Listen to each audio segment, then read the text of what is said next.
turmoil in Nepal.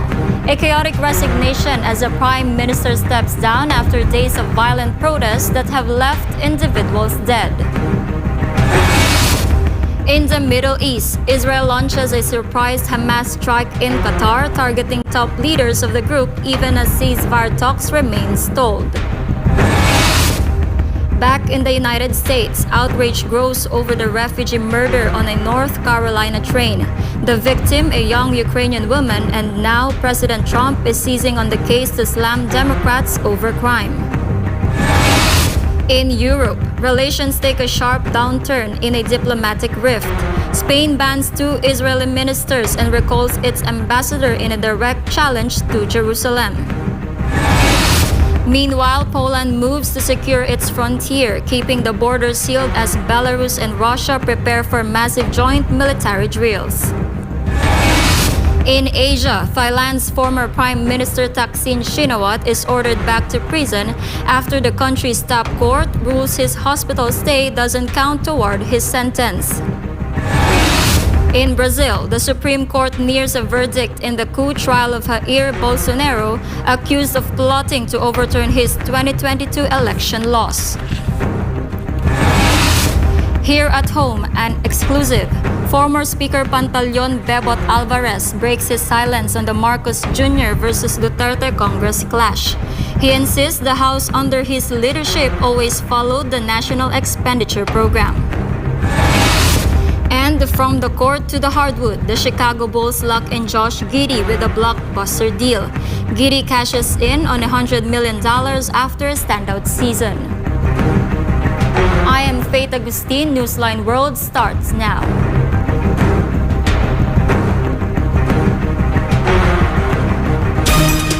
Thailand's highest court has ordered former Prime Minister Thaksin back to prison, ruling that his hospital stay cannot be counted as part of his jail time. Valdivina Gracia has more. Thailand's Supreme Court has ordered former Prime Minister Thaksin back to prison, ruling that his 6-month stay in hospital cannot be counted as time served. The court's criminal division for holders of political positions said Thaksin's 1-year sentence must be fully enforced under a royal decree. Meanwhile, dozens of supporters in red gathered outside the Supreme Court as justices delivered the ruling. Thaksin later posted on social media that he accepted the decision. After the ruling, his daughter, former Prime Minister Paetongtarn Shinawatra, addressed the crowd. ทางครอบครัวนะคะก็รู้สึกสำนึกในพระมหากรุณาธิคุณขององค์พระบาทสมเด็จพระเจ้าอยู่หัวนะคะที่มีการแพ้โทษลดโทษของคุณพ่อเหลือ1 ปีนะคะซึ่งก็พวกเราทั้งครอบครัวค่ะก็สำนึกในพระมหากรุณาธิคุณอย่างหาที่สุดไม่ได้นะคะเรารู้สึกเรื่องนี้ในทุกๆวันแล้วก็ต้องขอบคุณทุกท่านที่ส่งกำลังใจส่งความห่วงใยมาให้คุณพ่อและครอบครัวของเราค่ะจนมาวันนี้ก็เป็นประวัติศาสตร์อีกเรื่องหนึ่งนะคะที่มีนายกรัฐมนตรีคนแรกที่จะต้องจำคุกนะคะเรื่องนี้ก็อาจจะค่อนข้าง Supporters expressed disappointment but said the decision was expected. ดิฉันมาที่ศาลฎีกาเพื่อจะมาให้กำลังใจท่านนายกทักษิณนะคะเพราะดิฉันชื่นชมศรัทธาและรักท่านทักษิณและตระกูลชินวัตรและทุกคนที่ท่านทักษิณสนับสนุนนะคะเพราะดิฉันเชื่อมั่นในความเก่ง Thaksin returned to Thailand in August 2023 after 15 years in exile. He was sentenced to 8 years for corruption and abuse of power, later reduced to 1 year by royal pardon. After less than a day in prison, he was transferred to the Police General Hospital, where he remained for 6 months. The Supreme Court's ruling means Thaksin must now complete his 1-year sentence in prison. Reporting for Newsline World, this is Valdivina Gracia, SMNA News. Former Speaker of the Philippine House of Representatives is weighing in on the controversy over flood control projects and the national budget. Here's the exclusive report of MJ Mondehar. At a Senate hearing, Curly and Sadadiskaya named several congressmen allegedly involved to questionable flood control projects. Meanwhile, in the investigation at the House of Representatives, senators were implicated to the same controversy. But in an exclusive interview with SMNA News, former House Speaker Pantaleon Bebot Alvarez said that there's a stark difference between how Congress operated under the Marcos Jr. administration compared to the Duterte administration. Kasi noon, ang layunin namin, kahit sa BICAM, protect the NEP. Protect the NEP. Yun lang palagi. Sabi ko, huwag na natin pag-usapan yung insertion. Simple lang. Protect the NEP. Alvarez served as Speaker of the House during the 17th Congress from 2016 to 2018. During that time, Coco Pimentel was Senate President. Both were members of PDP Laban, where former President Rodrigo Duterte served as chairman. Kung ano yung binigay ng Presidente, protektahan nyo lang. Kasi yan, pinag-aralan mabuti yan. Dumaan yan sa Regional Development Council. So, hindi na tayo lalayo doon. When asked if a small committee existed during their time as congressional leaders, this was Alvarez's response. Ngayon ko lang narinig yung small committee na yan. Inimbento lang nila yan. Earlier, Navota City Representative Toby Tiangco demanded the Philippine House of Representatives to release the minutes of the meeting of the small committee during the 19th Congress, saying that would expose alleged budget insertions. At Tuesday's hearing, September 9, the House Infrastructure Committee formally summoned former Appropriations Chairman Zaldico and former Senate Finance Committee Chair Grace Poe, both part of the small committee for the 2025 national budget. Congressman Ko is reportedly undergoing medical treatment in the United States. In the end, for Alvarez, it is clear that the government is united against the interests of the Filipino people, particularly in the flood control issue.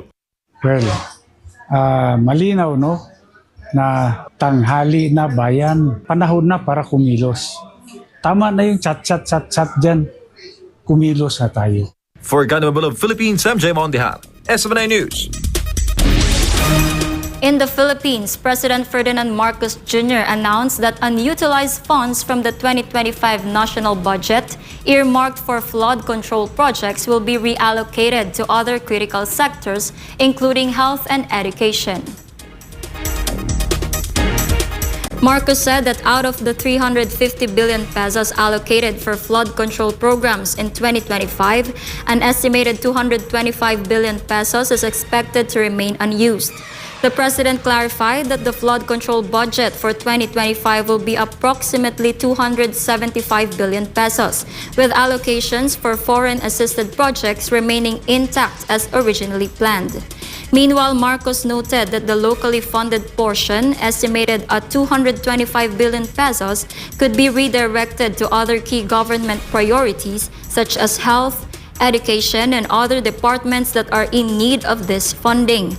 The president also reaffirmed that no new funding will be allocated for flood control in the proposed 2026 national budget, emphasizing that the 2025 allocation is sufficient and should be fully utilized before additional funds are considered.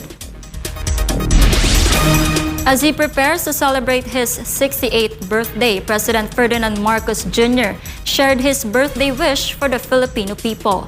Meanwhile, he reaffirmed his commitment to ending systematic corruption within the Department of Public Works and Highways, or DPWH. Creselyn Catarong has the story.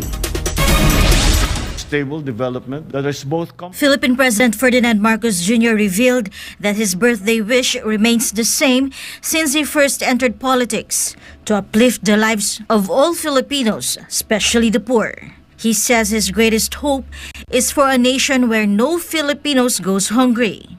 At ganun pa rin, hindi talaga nagbabago.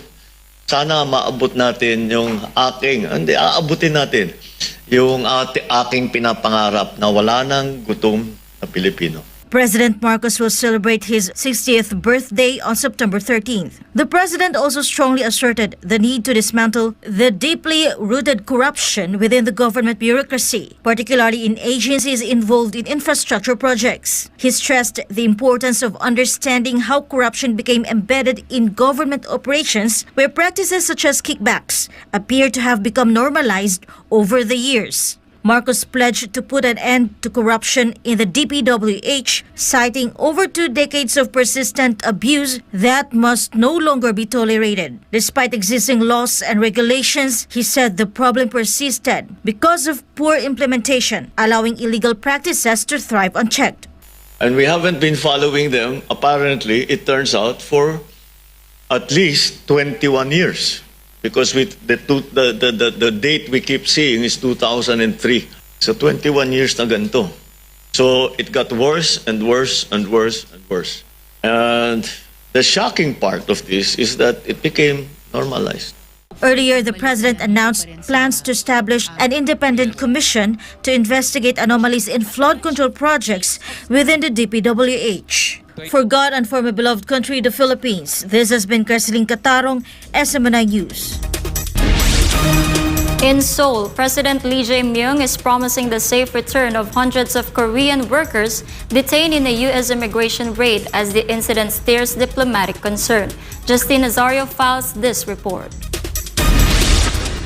South Korea's President Lee Jae-myung has vowed to bring home hundreds of Korean workers detained in a massive U.S. immigration raid, calling the incident an unfair infringement on his people and businesses. Lee expressed sympathy for the more than 300 South Koreans among the 475 workers arrested in Georgia, saying he feels heavy responsibility for their detention. He instructed ministries to ensure the safe return of the detainees who are expected to fly home on a chartered Korean airplane under what Seoul's foreign ministry called a rare bilateral agreement.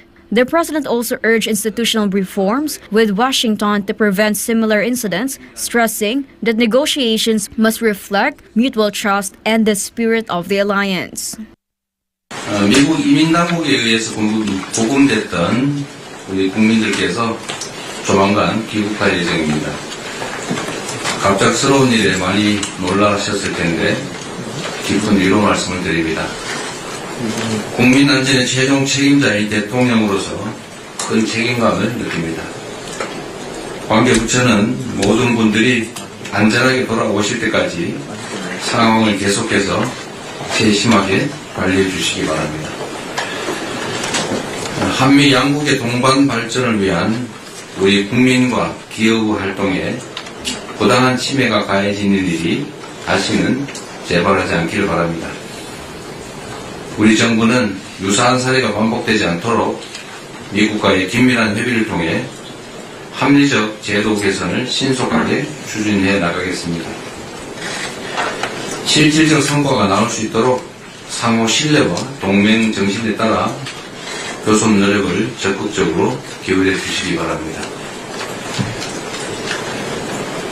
우리 경제의 필수 과제라고 할 수 있는 민생 안정을 위해서는 구조적인 장바구니 물가 불안이 반드시 해소돼야 합니다. 실제 복잡한 유통 구조 등 여러 요인 때문에 우리의 식료품 물가는 OECD 평균보다 무려 50% 가까이 높다고 합니다.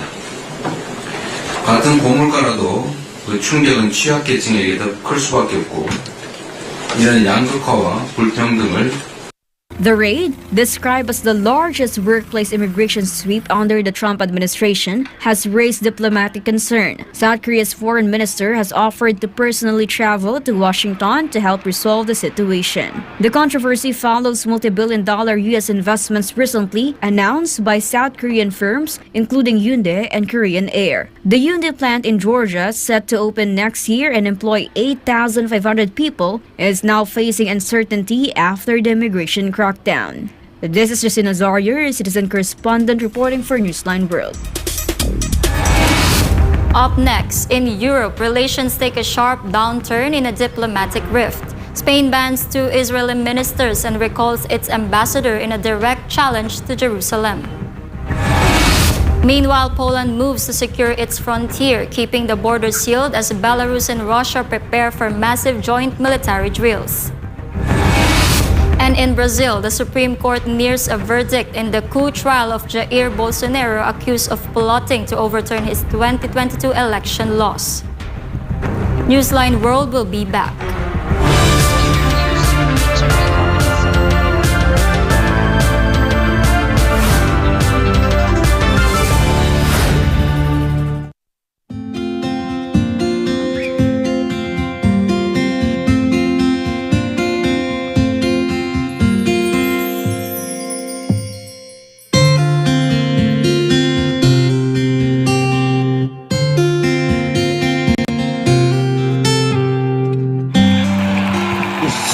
grow up and bring the joy, the love, the peace, and compassion to the whole world.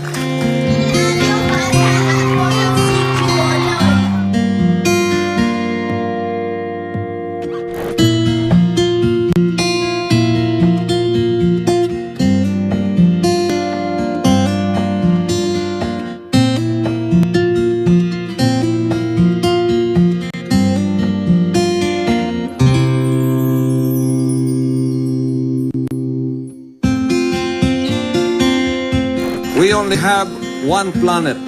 We only have one Earth.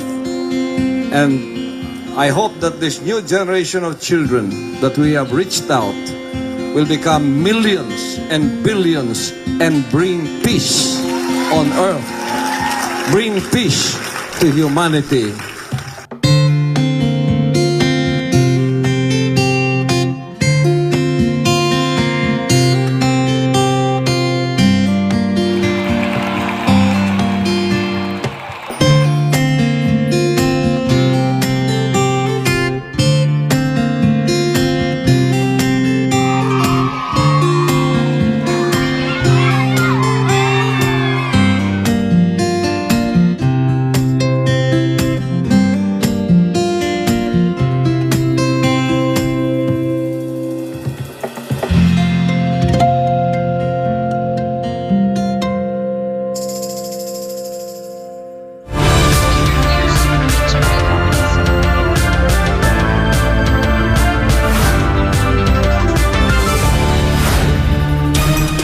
Brazil's Supreme Court in Brasilia began casting decisive votes Tuesday in the trial of former President Jair Bolsonaro, accused of plotting to overturn his 2022 election defeat.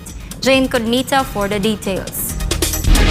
Media converged on the capital as tight security surrounded the court, with barriers and drones deployed ahead of the high-profile session. Bolsonaro's lawyer, Celso Bilardi, arrived alongside other defense counsels and lawmakers as proceedings opened. The trial, now in its final stage, could see Bolsonaro sentenced to up to 40 years in prison. Prosecutors accuse him of orchestrating a coup attempt, inciting the January 2023 riots that saw government buildings stormed, and leading a criminal organization bent on dismantling Brazil's democracy. On Tuesday, Justices Alexandre de Moraes and Flavio Dino voted to convict Bolsonaro on all charges, bringing the 5-member panel just one vote shy of a majority ruling. Moraes, who saw the 2022 election and was allegedly targeted in the coup plot, branded the former leader the head of the criminal organization. The charges were bolstered by federal police findings of alleged plans to poison President Luiz Inácio Lula da Silva and his running mate during the turbulent power transition. Bolsonaro, who denies wrongdoing, watched the session from his home in Brasilia, where he has been under house arrest since last month. His allies have pressed Congress for an amnesty bill in a bid to spare him prison time. The verdict carries major political stakes.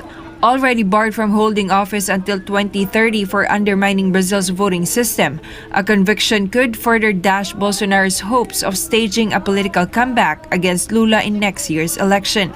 Meanwhile, tensions have spilled over internationally.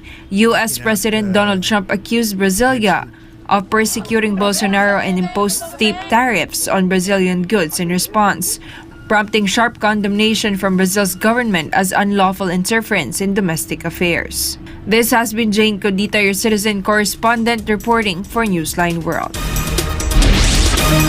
Poland is closing its border with Belarus as Minsk and Moscow prepare for large-scale military drills. The move comes as Polish Prime Minister Donald Tusk also takes aim at the president over vetoed legislation. Franco Baranda for the details. From Warsaw, Polish Prime Minister Donald Tusk said Russian and Belarusian forces are set to begin aggressive war games just miles from Poland's border. Po pierwsze, tych dotyczących bezpieczeństwa państwa polskiego. Jak państwo wiecie, w piątek rozpoczynają się bardzo agresywne z punktu widzenia doktryny wojskowej manewry rosyjsko-białoruskie na terenie Białorusi, bardzo blisko polskiej granicy. The Moscow-Minsk drills, called Zapad 2025 or West 2025, are scheduled for September 12 through 16 and will involve up to 13,000 troops. Poland says its own forces, along with NATO allies, are ready to respond if needed. Just last week, Warsaw launched Iron Defender 25 with 30,000 troops, while neighboring Lithuania started its own Thunder Strike exercise.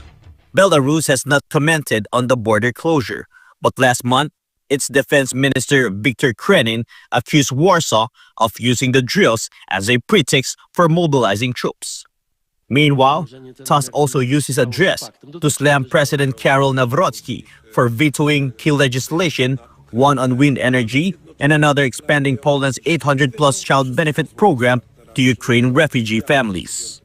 Nawrocki argued the child benefit bill was unfair to Polish citizens, while opposing the wind farm bill over changes to zoning rules. Reporting for Newsline World, Franco Baranda, SMNI News. For the first time, China, Russia, and Mongolia have carried out their joint border defense exercise. The two-day drill comes amid growing security concerns across the region. The exercise, called Border Defense Cooperation 2025, took place in Inner Mongolia, near the borders the three nations share. Officials say the drill focused on preventing and cracking down on terrorist activities near the borders. The goal to boost coordination, improve security operations, and strengthen political ties. Forces from all three countries set up a joint command center and practice a wide range of operations, including joint planning, reconnaissance, lockdowns, strikes, and arrests. China's military says the drills tested cutting-edge surveillance tools like drones, radar, and real-time video feeds. This allows troops to track, surround, and capture simulated targets around the clock.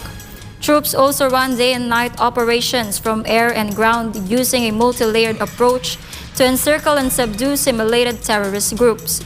After the drills, the countries plan to expand cooperation with military dog demonstrations in Russia and cultural exchange events in Mongolia. This was the first time China, Russia, and Mongolia staged a joint border defense drill, signaling closer military ties among the three close neighbors. Tensions between Spain and Israel are escalating. Madrid has announced a series of retaliatory measures after Israeli officials barred Spain's deputy prime minister from entering the country. Sara Santos for more details. Spain's Foreign Minister José Manuel Alvarez confirmed Tuesday that two senior Israeli officials, National Security Minister Itamar Ben Gvir and Finance Minister Bezalel Smotrich, are now banned from entering Spanish territory. Their names will also be added to the Schengen information system, restricting their movement across Europe. The move follows Israel's decision to block Spain's Deputy Prime Minister Yolanda Diaz, accusing her of anti-Semitic activity. At the same time, Madrid has recalled its ambassador to Tel Aviv for consultations, but Alvarez was quick to clarify this is not yet a break in diplomatic ties. Su segunda pregunta, veo que hay mucha confusión, incluidos los medios de comunicación, entre llamada a consultas, retirada de la embajadora, ruptura de relaciones diplomáticas. Incluso veo que hay personas que las usan indistintamente. Cuando quieren decir una cosa, en realidad utilizan otro término. En estos momentos, la embajadora está llamada a consultas y, como le decía su compañero, no hay fecha prevista de regreso. Despite growing tensions, Alvarez insisted Spain would not yield to external pressure. España toma decisiones mandatada exclusivamente por el sentir mayoritario de los españoles y las españolas. Y en ese sentido, tomamos nuestras decisiones autónomamente cuando consideramos, sin dejarnos presionar por terceros. Por lo tanto, ni precipitación, ni provocación, ni amedrentamiento. No nos dejamos provocar. Tomaremos las medidas cuando lo consideremos, pero también, que quede muy claro, no nos vamos a dejar amedrentar por nadie. The minister also addressed the reported explosion on a vessel of the global Sumud flotilla, whose organizers alleged a drone strike. Alvarez said all Spanish nationals on board are safe and receiving full consular support, but emphasized the incident still requires investigation. Meanwhile, Prime Minister Pedro Sanchez has unveiled 9 new measures against Israel, including an arms embargo and a halt to weapons transfer to Tel Aviv. Moves, he says, are aimed at stopping what he calls the genocide in Gaza. With both sides trading diplomatic blows, Spain insists its actions are rooted in national principles, while Israel warns the standoff could further strain relations between Madrid and Tel Aviv. Reporting, Sara Santos, SMNI News. The legal team and political party of former Philippine President Rodrigo Duterte are appealing to the Marcos Jr. administration as Duterte's health condition reportedly continues to worsen. MJ Mondejar has the story.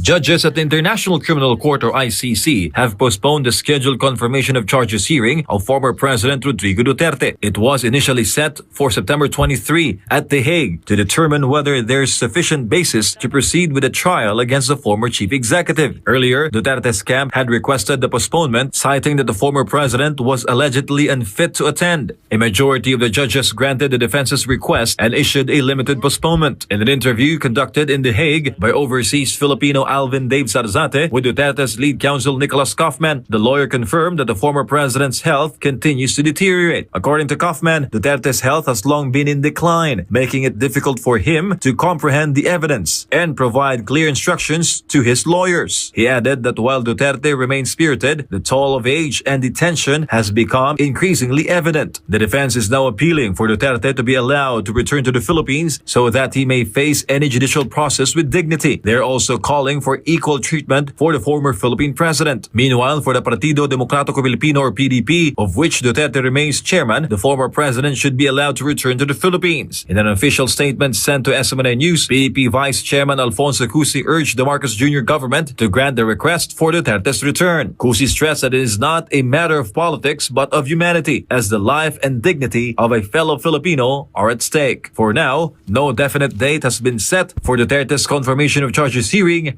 at the ICC. Sir, ngayon pong na-postpone ang confirmation of charges hearing ni FPRD. Ano po ang mangyayari sa mga event na matagal na pong nakaschedule dyan po sa The Hague? Unfortunately, na-postpone nga po yung confirmation of charges hearing ni PRRD. Pero yung mga events po na i-prepare na natin, with respect doon sa months-long effort talaga na paghahanda, will it still continue? But a specific timeline lang po is magfo-focus tayo sa September 22 to 23. Pero yung exhibits natin starting from 15 until the 26 will still be there as well.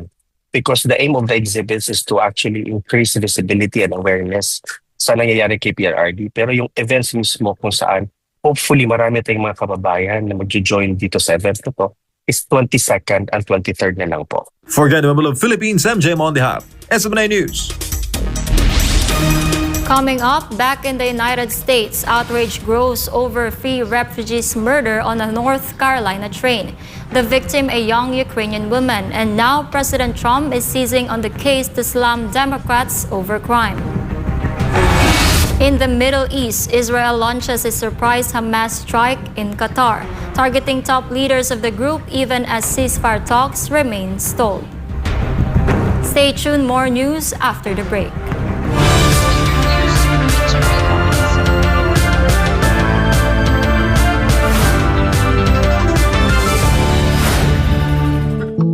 Madalas ka bang napapasobra sa pag-scroll sa phone mo kahit puro masasamang balita ang nakikita mo? Isipin mo ito. Nakahiga ka na sa kama, nagche-check lang ng phone bago matulog. Tapos, hindi mo na malayan, ilang oras ka na palang nagbabasa at nanonood ng mga balita tungkol sa digmaan, sakuna, politika at lahat ng masasamang nangyayari sa mundo. Nakakaramdam ka na ng kaba at pagod. Pero tuloy mo pa rin ang scroll mo. Ang tawag dyan ay doom scrolling.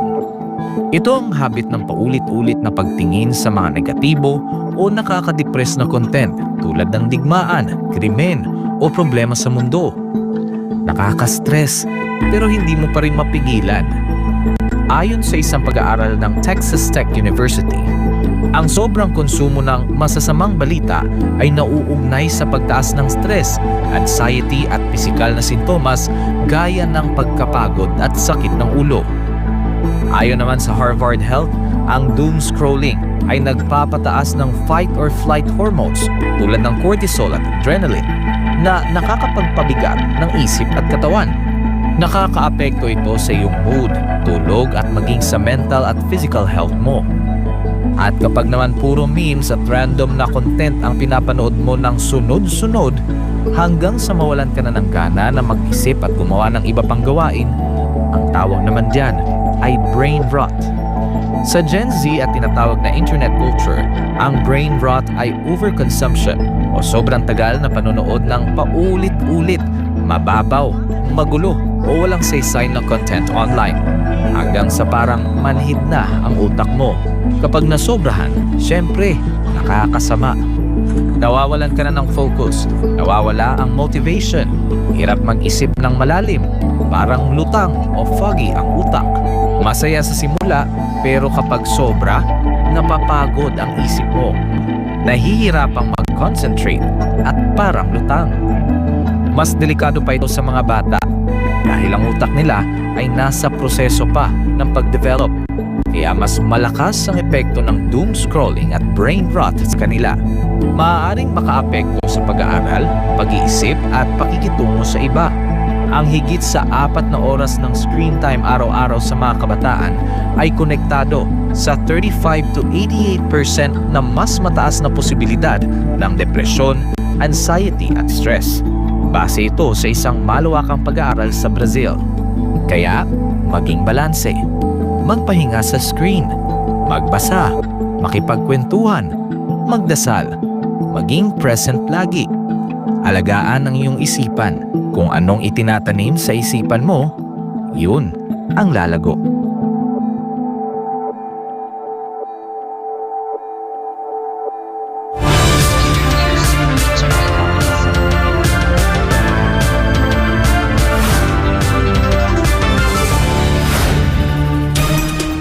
Travel chaos in London. A 5-day strike by underground workers has brought much of the city to a standstill, with commuters and tourists alike struggling to get around. Jillian Gutierrez gives us the latest. The disruption is the result of a 5-day strike by the Rail, Maritime and Transport Union, affecting thousands of journeys. With nearly 10,000 staff involved, most underground lines are suspended. The Bakerloo, Central, Circle, District, Hammersmith and City, Jubilee, Metropolitan, Victoria and Waterloo and City lines are shut down. The Piccadilly line is only running part of its route, while Northern line is reduced to limited service. Transport for London's website and app even crashed yesterday as desperate commuters search for alternatives. Buses, trams, the Overground and the Elizabeth line remain open, but they are severely overcrowded. Queues stretch outside stations, and ride-sharing services like Uber have warned of price hikes as demand surges. Hour and a half. It was extra long. I got to work about 10:30. It was all right from Peckham to Blackfriars, but after Blackfriars was chock-a-block. The bus was crawling. I think it's ridiculous. I've come all the way from Scotland down to London and I can't even get an underground train to go see my parents as they live the other side of the waters. So now I'm stranded looking for buses. I think it is ridiculous. 5 days, that's never been. The walkout began Sunday and will continue through Thursday, leaving little or no service on underground lines as different groups of RMT members strike on different days. The union is demanding higher pay, improved conditions and a shorter 32-hour workweek despite already earning between £65,000 and £75,000 annually. Transport for London says the demands are unaffordable and impractical, while Britain's new Labour government is facing pressure to step in. With the strike set to last all week, millions of Londoners are being forced to find alternative ways to get around, as one of the city's biggest transport disputes in years shows no sign of easing. Jillian Gutierrez, your citizen correspondent, reporting for Newsline World. It's been 3 years since the passing of Queen Elizabeth II, and while the royal family marked the solemn anniversary, noticeable was the continued separation between Prince William and Prince Harry. Erica Rio has the story. Prince William and Princess Catherine recently paid a quiet tribute to Queen Elizabeth II by visiting a local Women's Institute branch near their home in Windsor. The late monarch, who died on September 8, 2022, had been an active member of the organization for 8 decades. Just a few miles away, Prince Harry visited St. George Chapel at Windsor Castle, where he laid flowers at his grandmother's grave. The chapel is also the resting place of Prince Philip. Though both princes were in close proximity, no meeting between them was scheduled, highlighting the ongoing strain in their relationship. Meanwhile, King Charles III and Queen Camilla stayed at Balmoral Castle in Scotland, where the Queen passed away at age 96 after 70 years on the throne. This has been Erica Rio, your citizen correspondent reporting for Newsline World. In Spain, thousands of doctors and researchers from more than 100 countries have gathered in Barcelona for the 26th World Conference on Lung Cancer.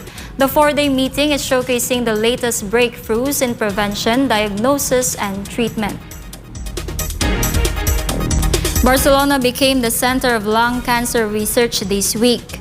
With about 7,000 participants, the conference is considered the world's premier forum on lung cancer research. Organized by the International Association for the Study of Lung Cancer, the event put new technologies and therapies in the spotlight. Oncologists and researchers unveiled new tools for earlier detection and cutting-edge therapies designed to give patients more time and better quality of life. Experts say countries with high lung cancer rates like China are now playing a major role in driving global progress. At the conference, Chinese researchers shared international trial results and data from new drug studies. Experts say collaboration across borders is crucial in the fight against the disease. Lung cancer is still the #1 cancer killer worldwide, claiming nearly 2 million lives every year. The high mortality rate is tied to smoking, secondhand smoke, environmental pollutants like asbestos and radon, and the fact that most cases are detected too late. The focus now is on early detection and personalized treatments, developments that could save millions of lives in the years to come. A shocking murder on a North Carolina train has reignited America's political battle over crime and public safety. And now U.S. President Donald Trump is seizing on the case to go after Democrats. Daniela Paulite has more. U.S. President Donald Trump on Tuesday addressed the murder of Ukrainian refugee Irina Zarutska, who was stabbed to death on a North Carolina train. The suspect was identified as DeCardus Brown Jr., 34 years old, and was already arrested multiple times. Trump blamed Democrats for policies that he said allow violent repeat offenders to prey on innocent Americans. Speaking at an event in Washington, Trump said crime-ridden cities across the United States are under Democratic leadership and accused them of adopting catch-and-release approach that puts the public at risk. For far too long, Americans have been forced to put up with Democrat-run cities that set loose savage, bloodthirsty criminals to prey on innocent people, really very, very innocent people. In every place, they control radical left judges, politicians, and activists, and they've adopted a policy of catch and release for thugs and killers. Trump framed Zarutska's killing as an example of what he called the failures of democratic governance. He described her alleged attacker, 34-year-old DeCardus Brown Jr., as a deranged monster who had been arrested 14 times before but was free to strike again. She was slaughtered by a deranged monster who was roaming free after 14 prior arrests. We cannot allow a depraved criminal element of violent repeat offenders to continue spreading destruction and death throughout our country. We have to respond with force and strength. We have to be vicious just like they are. The president's remarks came just days after Charlotte authorities released surveillance footage of the August 22 attack. The video taken aboard the Lynx Blue Line light rail showed Zarutska sitting in her uniform and scrolling on her phone before Brown suddenly stabbed her multiple times, including in the neck. Officials said the victim and suspect had no prior connection and described the assault as a random act of violence. Brown was arrested shortly after the incident and charged with first-degree murder. He was first hospitalized and then taken into police custody. Her murder triggered fresh concerns about violence on Charlotte's transit system.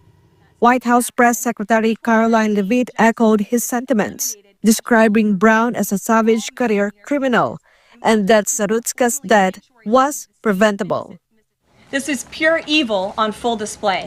The most enraging and unacceptable part of this story is that her death was entirely preventable. DeCarlos Brown never should have been on that train that night. In fact, he should have been behind bars. DeCarlos Brown has been charged with crimes no fewer than 14 times, dating back to 2011, including for armed robbery, felony larceny, breaking and entering, and shoplifting.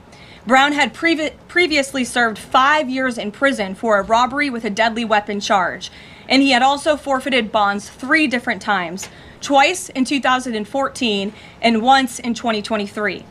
Despite all of this past documented criminal history, when Brown was arrested yet again in January of this past year, a Democrat judge, I will add, was a strong supporter of former Vice President Kamala Harris, released this insane criminal once again without requiring him to pay any bail. As Trump put it, the murder underscored what he sees as a crisis in America's cities. We'll do what has to be done because we're going to make America safe again, and that includes our big cities. We're going to make those cities safe. Reporting for Newsline World, Daniela Paulita, Azumanay News.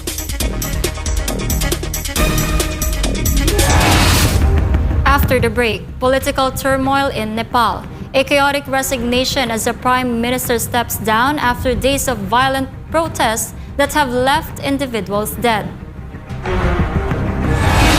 From the core to the hardwood, the Chicago Bulls lock in Josh Giddey with a blockbuster deal. Giddey cashes in on $100 million after a standout season. Don't go away, Newsline World will be back.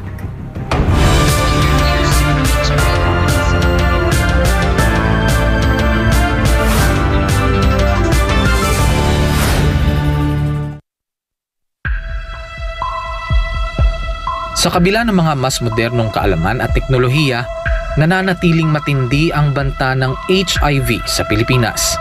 Pero gaano nga ba kalala ang sitwasyon?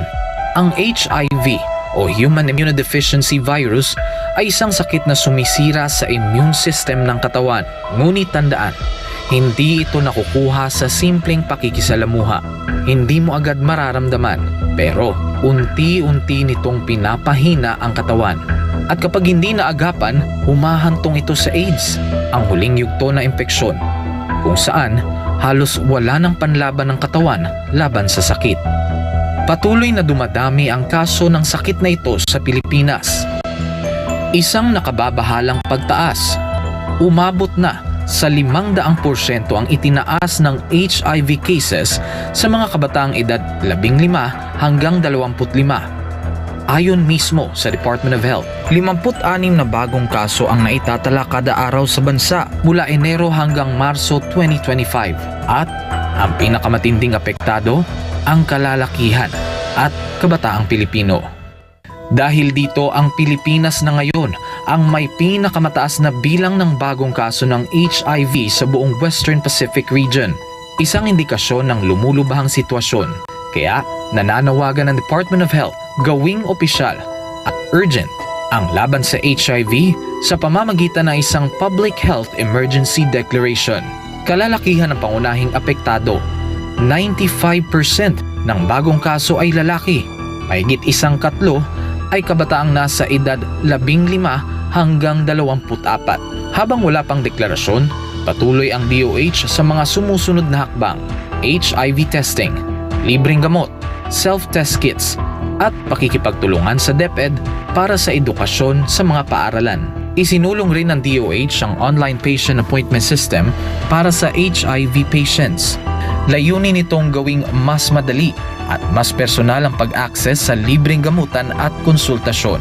Ayon sa schedule ng pasyente, ang HIV ay hindi tulad ng flu. Hindi ito basta naipapasa sa hangin. Ito ay naipapasa sa pamamagitan ng personal na desisyon. Kailangan din nating pagtuunan ng pansin ang ugali, disiplina, at personal na responsibilidad. Isang paalala, mula sa SMNI.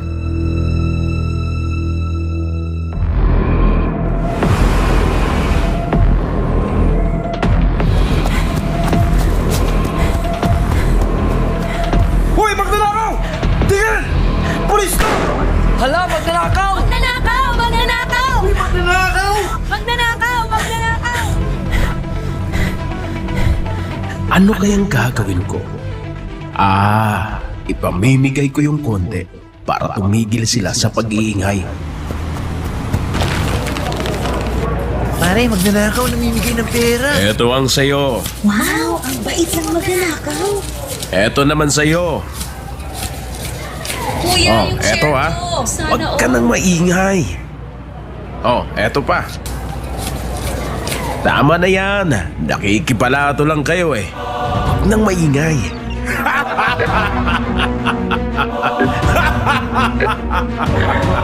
Diba? Konti lang pinamigay ko, mabait na ako. Tahimik na sila, easy. Ngayon, pwede ko na tong suluhin. Masaya ang mga tao, pero tama po ba ito? Di po ba ang nakikinabang sa magnanakaw ay kasabwat ng magnanakaw? Ikaw, kinukonsenti mo ba ang legal na korupsyon?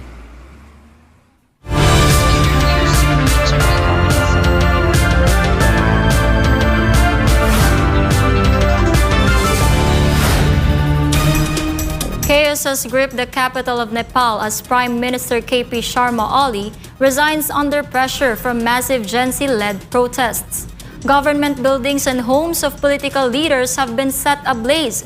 Dozens are dead and the country is now facing its worst unrest in years. Almar Forsuelo reports. In Nepal, Prime Minister KP Sharma Oli resigned after violent anti-government protests swept through the capital, Kathmandu. At least 22 people have been killed and hundreds more injured. Dramatic scenes unfolded Tuesday as demonstrators stormed parliament and set fire to government buildings, including the historic Singha Durbar Palace. Homes of top officials were also torched, forcing the army to evacuate Oli and 6 cabinet ministers to a safe location. The unrest was sparked by the government's move to ban 26 social media platforms, including Facebook, YouTube, and X, after companies failed to register under new rules. The decision ignited fury among young people, with thousands taking to the streets. Authorities quickly reversed the ban, but not before clashes turned deadly. Police used tear gas, water cannons, and even live ammunition. 19 people were killed Monday alone, while 3 more died in hospitals the following day. More than 200 others treated for injuries. Among the dead, the wife of former Prime Minister Jala Nath Kanal, who was burned alive when her home was set ablaze. Local media reports say that protesters trapped her in her own home in the Dalo area and set house on fire. She was rushed to a hospital but died during the treatment. On the other hand, UN Human Rights Chief Volker Turk said that violence is not the solution, urging Nepal security forces to exercise restraint as protests threaten to enter a third day. I'm appalled by the escalating violence in Nepal that has resulted in multiple deaths and the injury of hundreds of mostly young protesters, as well as the widespread destruction of property. I plead with security forces to exercise utmost restraint and to avoid further such bloodshed and harm. Violence is not the answer. Dialogue is the best and only way to address the concerns of the Nepalese people. It is important that the voices of young people are heard. Protesters have the right to express peacefully their political frustrations and grievances over corruption and a ban on social media platforms. I have received concerning reports of unnecessary and disproportionate use of force by the security forces. I call for an urgent, thorough, transparent and impartial investigation into such acts.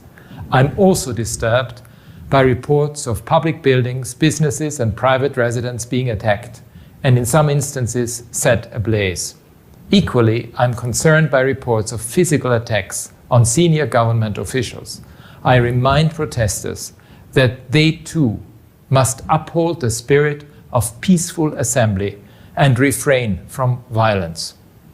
The world has admired Nepal's emergence from conflict to become a peaceful democracy, and I appeal to all Nepalese stakeholders to find a way forward to continue on that path. Together with the United Nations system, my office stands ready to support dialogue and trust-building measures that can help de-escalate tensions and restore confidence.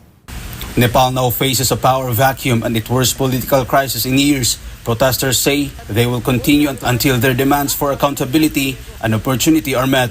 Reporting for Newsline World, Almar Forsualo, SMNI News. Israel has carried out an unprecedented attack on Hamas leaders in Qatar, a country central to ceasefire mediation efforts. The strike killed several members, but Hamas says its top negotiating team survived. On the other hand, Prime Minister Benjamin Netanyahu declared that the act was done independently by Israel. Prince Tripoli reports. In a dramatic escalation, Israel has launched an airstrike on Hamas leaders inside Qatar, a nation that has played a key role in ceasefire negotiations. Israeli jets, 15 in total, fired more than 10 precision weapons on a Hamas compound in Doha. Prime Minister Benjamin Netanyahu said the move was Israel's decision alone. At noon today, I convened the heads of Israel's security organizations and authorized a surgical precision strike on the terrorist chiefs of Hamas. These are the same terrorist chiefs who planned, launched, and celebrated the horrific massacres of October 7th. On this day, as in previous days, Israel acted wholly independently, and we take full responsibility for this action. And this action can open the door to an end of the war in Gaza.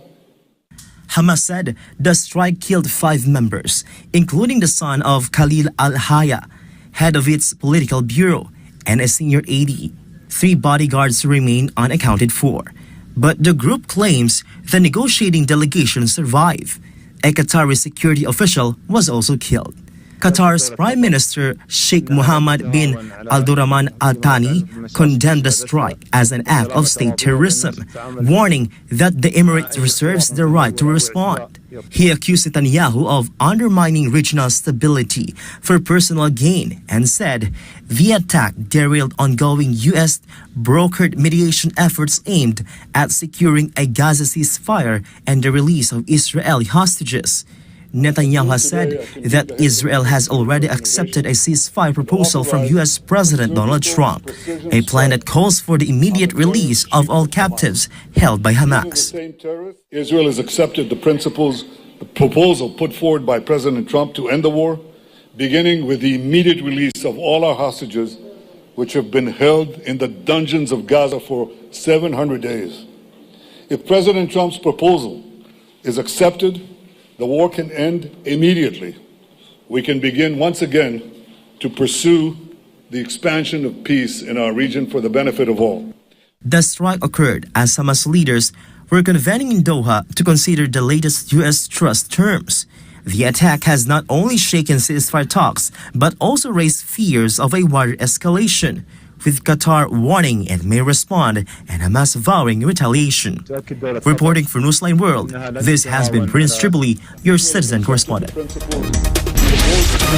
U.S. President Donald Trump says he's not thrilled about Israel's strike on Hamas leadership in Qatar, an attack that may complicate Gaza's ceasefire talks. Hannah Jane Sancho for the details.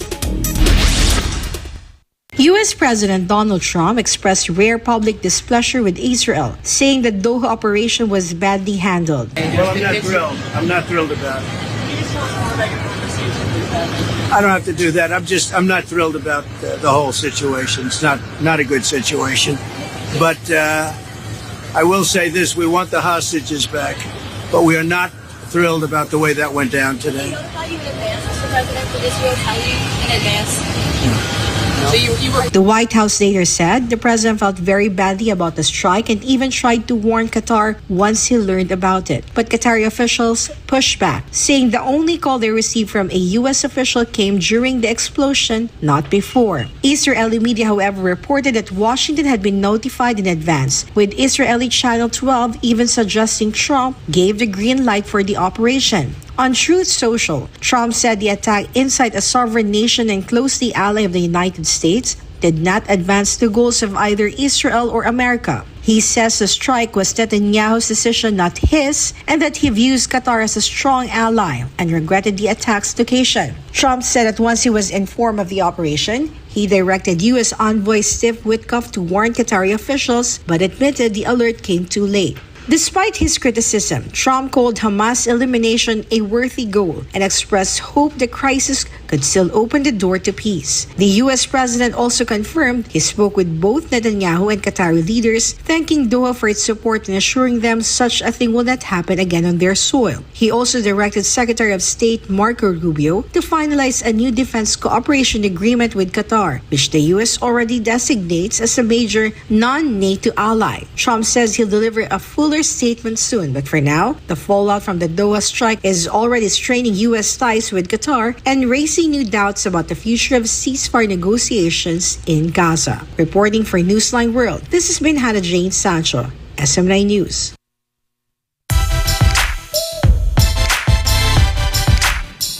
For our latest sports update, the Chicago Bulls are locking in one of their rising stars after a breakout debut season, while England head coach Thomas Tuchel enjoyed his finest night in charge so far, as his team produced a dominant display in Belgrade. Here's Carlo de la Peña for more of our sports news. Chicago signed guard Josh Giddey to a multi-year contract on Tuesday, reportedly worth $100 million over 4 years. The Bulls acquired the 6'8" Australian from Oklahoma City in June 2024, and he quickly became a standout. Giddey averaged 14.6 points, a career-best 8.1 rebounds, and led a team with 7.2 assists per game. He also joined Michael Jordan as the only Bulls to post at least 14 points, 8 rebounds, and 7 assists in a single season. The 23-year-old finished with 30 double-doubles, 7 triple-doubles, and a career-high 105 three-pointers, helping Chicago set a new team record of 1,271 made threes. Giddey's new deal makes him a central piece of the Bulls' future as the franchise aims to climb back into contention. Meanwhile, England delivered their best performance under Thomas Tuchel with a commanding 5-0 victory over Serbia in Belgrade. The result leaves the Three Lions just 5 points away from qualifying for the World Cup with 3 matches remaining. Despite missing key players Jude Bellingham, Bukayo Saka, Cole Palmer, and Phil Foden, Tuchel's squad showed depth and flair. Noni Madueke scored and impressed with his creativity, while newcomers Elliot Anderson and Morgan Rogers strengthened their cases for more regular roles. Anderson also set an UPTA record with 182 completed passes in his first 2 international appearances. Captain Harry Kane opened the scoring with his 74th England goal, while Ezri Konsa, Mark Gihai, and Madueke each netted their first goals for the national team. Goalkeeper Jordan Pickford extended his clean sheet streak to 7 competitive matches as Serbia failed to record a single shot on target. The win marked England's 8th consecutive competitive victory and their biggest away result against Serbia, giving Tuchel both momentum and welcome selection headaches ahead of the final stretch of qualifying. Reporting for Newsline World, this has been Carlo de la Peña bringing you the latest sports news.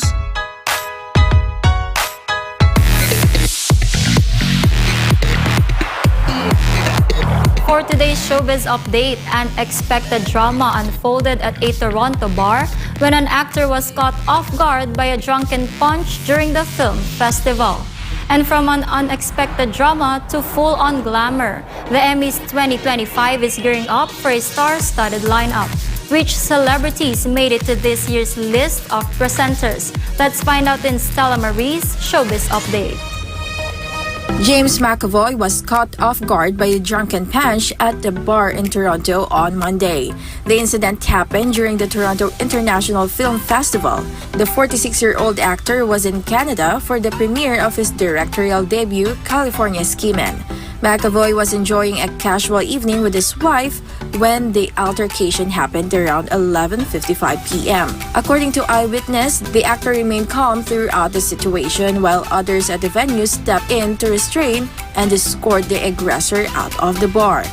A source shared that McAvoy had been chatting with the film's producers and had been informed that a man who was visibly intoxicated was being removed from the bar. The actor reportedly laughed off the news and chose to stay at the bar with his wife until the situation unexpectedly escalated. As the man was being escorted out, he punched McAvoy, catching him completely off guard. McAvoy is the director of California Skimin, a British-American musical biopic starring Samuel Bottomley and Seamus MacLean-Ross as the infamous Scottish rock duo Syllable and Brains. The duo, in a bold move to gain credibility in the music industry, pretended to be American for 3 years, ultimately landing a record deal and touring with Eminem. The film is based on Gavin Bain's autobiography, Straight Outta Scotland, a true story of fakery, money, and betrayal in the music industry. The film had its world premiere at the 2025 Toronto International Film Festival on September 6 in the Special Presentations category. The 77th Primetime Emmy Awards are gearing up to be one of the most glamorous nights in television, and the just-announced presenter lineup proves it. The Television Academy has revealed a glittering group of presenters for the 2025 Emmys, and the red carpet is expected to sizzle with talent from across TV, film, and late-night comedy. Among the confirmed stars are Sydney Sweeney, known for her breakout roles in Euphoria and Reality. Jenna Ortega, the Emmy-nominated Wednesday star who's become a Gen Z icon, and late-night favorite Stephen Colbert, who remains one of TV's most respected comedian and TV host. Also joining the presenter lineup are Sarah Paulson, fresh off her 2024 Emmy win for Impeachment, Angela Bassett, Evan Peters, Jude Law, the multiple Emmy winner Tina Fey, Eric Dane, Sofia Vergara, Jesse Williams, Catherine Zeta-Jones, and more. The ceremony will be hosted by comedian Nate Bargatze, who brings his humor to the Emmy stage for the first time. The 77th Emmy Awards will take place at the Peacock Theater in Los Angeles on September 14, 2025. And that's all for today's Showbiz Update. This is Stella Maris, your global citizen correspondent, bringing you the latest entertainment news and updates for Newsline World.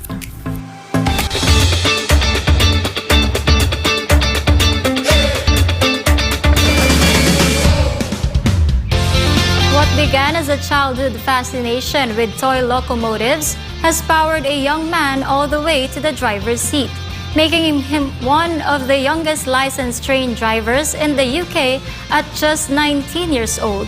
Sherilyn Lanillo for the story. For as long as he can remember, Logan Smallwood has loved trains. Now, at just 19 years old, the County Durham native has turned a lifelong passion into reality, officially qualifying as one of the youngest licensed train drivers in the United Kingdom. While many children struggle to decide what they want to be when they grow up, Smallwood's answer was always clear: a train driver. Inspired by his great-grandfather, who once worked in the mines and gifted him a model of Silverlink locomotive, Logan's fascination with railways only deepened over the years. After graduating with honors from Newcastle College Rail Academy, Logan began volunteering on the Weardale Railway Line, a heritage route running through an area of outstanding natural beauty. There, he operates locomotives such as Sentinel Shunter, which pulls passenger carriages along the scenic 18-mile stretch. After completing his first solo shift, Logan shared his excitement and said that Weardale runs trains that he adores, and he loves working there. Smallwood's journey from childhood model train enthusiast to licensed driver not only fulfills a personal dream, but also keeps alive a piece of railway heritage for future generations to enjoy. Sherilyn Lanillo, your citizen correspondent, reporting for Newsline World.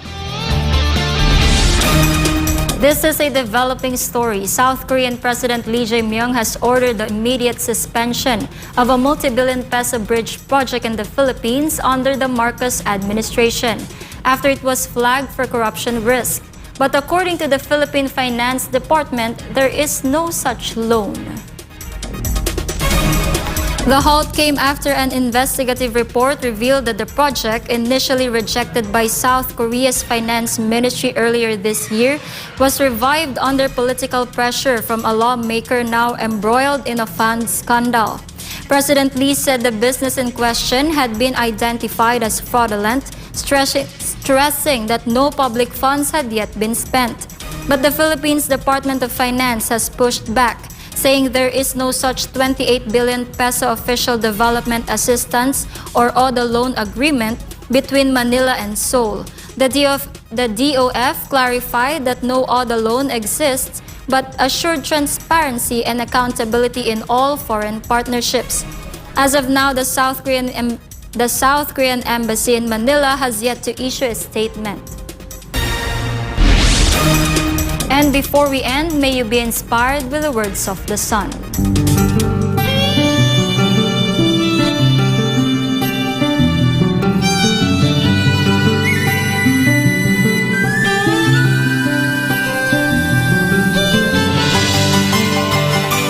You cannot defeat darkness by darkness, evil by evil, and hate by hate. You can only defeat darkness by light, evil by good, and hate by love.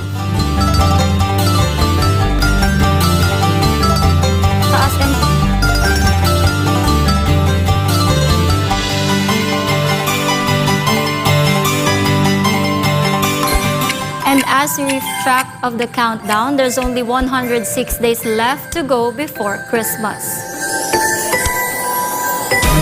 And that's all for this edition of Newsline World. For God and my beloved country, the Philippines, I'm Faith Agustin. Thank you for watching and goodbye.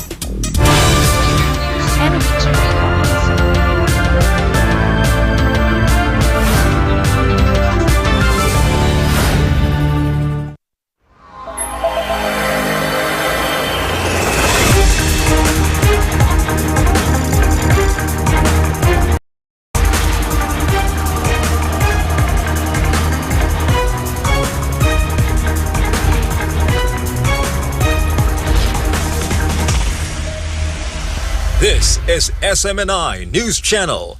Truth that matters.